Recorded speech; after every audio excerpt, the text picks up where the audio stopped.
of these tapes help Omarosa's credibility? No, and we may as well bring out our checkbooks right now and write checks to the Trump 2020 campaign by giving her the time that she's clearly asking for. Because I think if anyone has less credibility than Donald Trump, it's actually probably Omarosa. There's so many things to say about this White House right now.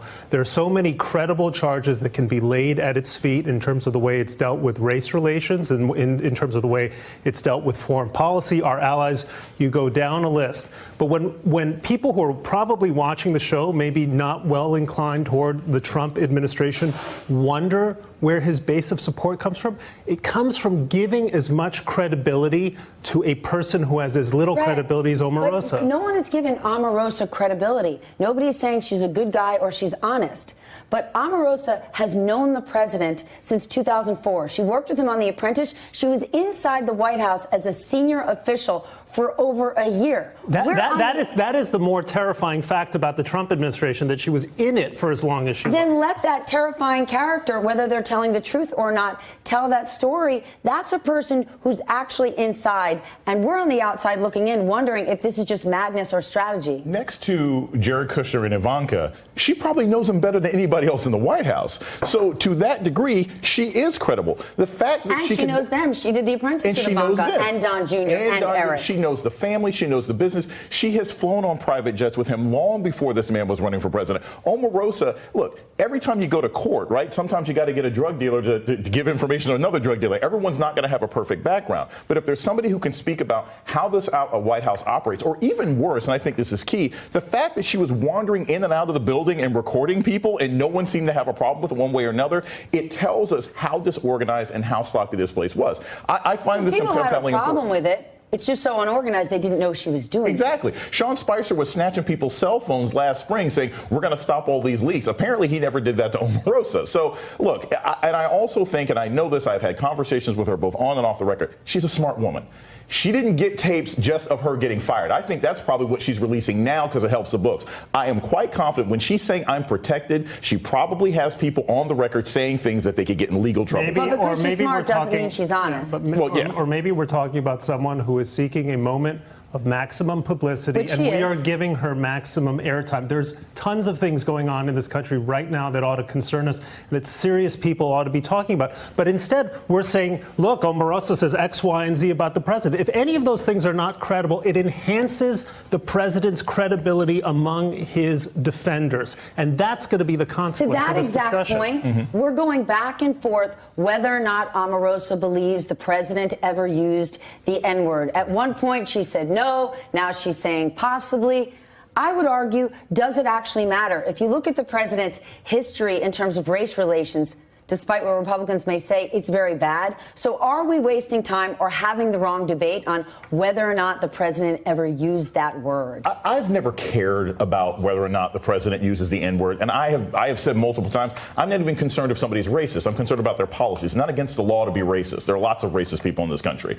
I think it's not an issue of giving her too much publicity. It's an issue of what does it represent about this administration that we have people like that working there. That is a valuable discussion. That is a discussion we can never talk too much about because it reveals how dangerous it is to be run by a bunch of incompetent TV show Jason, stars. I could not agree with you more. The scandal of the Trump administration is that it brought the values and, in fact, the personnel of the Celebrity Apprentice into the White House apparatus. The scandal is that Omarosa didn't see anything the matter, apparently, with putting on her cell phone in the Situation Room. That's far more damning about what the Trump administration was in its first year, and I think continues to be today, than whatever salacious allegations Omarosa makes now. But I will say this. If it turns out she doesn't have a tape with Trump using the N-word, the administration will use that mercilessly to say all of my critics are making these outrageous allegations against me, and there's nothing to them, and they're all fraudulent, and you're just a bunch of quote, libtards who make these crazy allegations that have no basis in fact, and this is how he wins re-election 2 years down the road. Jason, where Brett makes an excellent point,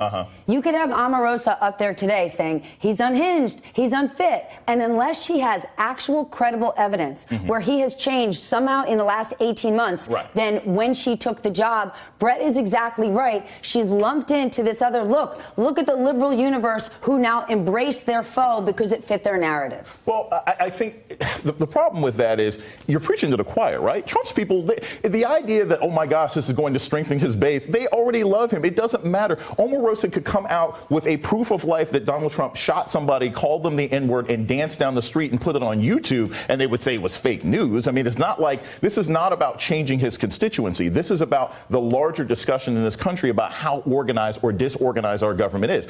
I don't think in 6 months that this is going to matter that much. But if you're talking about your independent voters, if you're talking about people who are like, look, I don't care about this stuff, I just want an organized government, that's where this comes into play, because people are like, I don't want to hear about this every day. And clearly he doesn't know how to hire people, he doesn't know how to fire people, he doesn't know how to behave responsibly, and that's what this country needs to know. We can't talk about that enough. Look, what I'm saying is, if you're going to say that the sky is falling, the sky had better fall, or otherwise people are not going to take you credibly. If you say the wolf is coming and the coyote only shows up, people will say it's once again an exaggeration. I'll never forget. The coyote dangerous than a wolf? The coyote is very dangerous. Yeah, okay? I think the coyote is very dangerous. I'll never forget when Hillary Clinton said, why am I not ahead 50 points? Part of the reason is that they had Hamptons in August? Right. Well, I mean, exactly. Or Vineyard or wherever, the Vineyard. But, part of the problem was Trump's opponents kept saying, this guy's going to be the worst thing that ever happened. And if he didn't quite live up to that standard of being the absolute worst, if he managed to string a coherent English sentence together, some part of the country says, once again, this is a crazy overreaction by people suffering from Trump derangement Brett is syndrome. right. Not just some part of the country. Leading business leaders continue to say, ignore his tweets, look at the policy, forgetting the fact that the policy is damning to a huge portion of the country, actually a huge portion of his base. And that's ultimately what ends up happening. Like I said, I don't think in 6 months is going to be the issue. But it doesn't end up happening because he wins this narrative. But it doesn't matter if you're winning a narrative if people can't keep their jobs or they feel unsafe, or if Harley Davidson has to move, or if steel workers in Western Pennsylvania feel like their jobs aren't going to be secure. That ultimately is going to be the measure of this presidency, regardless of what Omarosa says. And the other thing is this, whether you're talking about the N-word or the mysterious tape that Michael Steele is talking about or anything else, what it also speaks to, I've said this before, we have an excellent economy right now on some levels, right? And this guy is still hovering in the low 40s. Why is that happening? Because of things like Omarosa, because of things like Sean Spicer, because people are feeling like, I hired this guy to not be in this kind of drama. Sean Spicer do not change anyone's votes. I do. I think they change people's votes. They changed people's votes who voted for a guy who they thought was not going to get us into this kind of nonsense. They wanted a president who was just going to do business. What happens is it merely convinces the president's supporters that the opponents of the presidents will use any hammer against him, including someone like Omarosa, who liberals were condemning in the strongest possible terms just a few months ago, suddenly becomes a credible, yet another credible tribune about the awfulness of the president. Omarosa is complicit in that. She now says he's unhinged, he's unfit. She didn't quit. Okay? After Charlottesville, this was the 1-year anniversary of Charlottesville. What did she say after? Nothing. Almost no one in the entire administration said anything. She never quit. She never spoke out. She was fired. So to Brett's point, can she really be used as a credible person? Can President Trump say, look, you will do anything to make your story work? He can make that argument, and any Democrat who uses Omarosa to attack Donald Trump is an idiot. I think she's just operating in her own space, which is part of the overall swamp, which is damaging to this administration. And this is a key thing. When you talk about the N-word, and you're like, well, if she can't produce it, it doesn't matter. Because like I said, everyone believes he uses it. So it doesn't matter if she can prove that. It doesn't matter if she can demonstrate that he said something racist. Snatching babies from kids is 10 times worse than saying the N-word for a lot of different people in this country. So that's where I think this plays in. She becomes part of the overall dime, the overall drumbeat that there's a mess in Washington, and that's not what people voted for. We talked a lot about how much free airtime Donald Trump got, which boosted his credibility moving into 2016. We're giving free airtime to a witness who doesn't deserve it. There's so many things that you and I ought to be talking about at this table. I can't believe we're talking Flint about still doesn't have clean water, but I was tweeting that this morning. But there you go. There you go. Flint doesn't have clean water. It cost $55 million for new pipes there, and $8 billion, I think, is what the president is looking for the Space Force. I'm going to make one last point.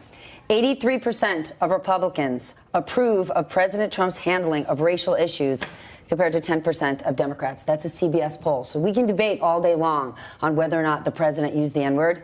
83% of Republicans think he is A-OK in terms of race relations. Hey there, I'm Chris Hayes from MSNBC. Thanks for watching MSNBC on YouTube. If you want to keep up to date with the videos we're putting out, you can click subscribe just below me or click over on this list to see lots of other great videos.